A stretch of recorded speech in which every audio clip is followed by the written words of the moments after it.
In this session, we'll give you a quick overview on how to model data in OutSystems.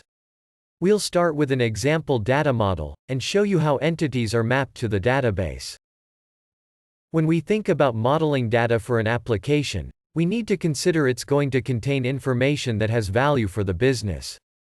This information typically needs to be stored and retrieved later. The application's information or data represents different business concepts. In OutSystems, those concepts are modeled and referred to as entities. Database entities hold data that can be stored in, and then retrieved from, a database. Let's use a shopping app's data model, for example. A shopping app would need to keep track of the customers and their orders, and which products were in those orders. Orders might have a priority, and might have an order status. We can take these business concepts and represent them as entities. Those entities would be defined and created in our development environment. Those entities would also have attributes, and they might have relationships between each other. On the right side of the screen we can see a representation of our shopping app's data model. We can see here that the order might have a relationship with different products.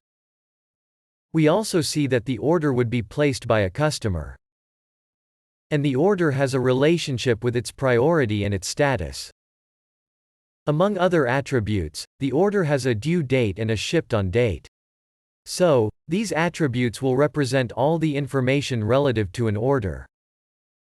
The OutSystems platform server takes a data model like this, and creates the required database tables for us. Here's how the concept of entities relates to those used in databases.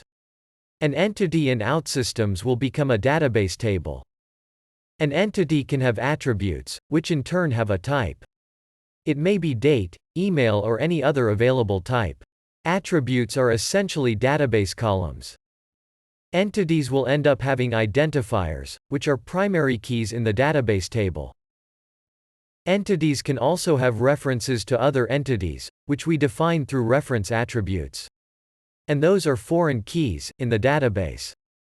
Our entities can also have indexes which are actually an index of the database table. Finally, entities can have records or instances, so we might have multiple instances of a customer. Those are rows inside the customer table in the database, which sometimes are also referred to as tuples.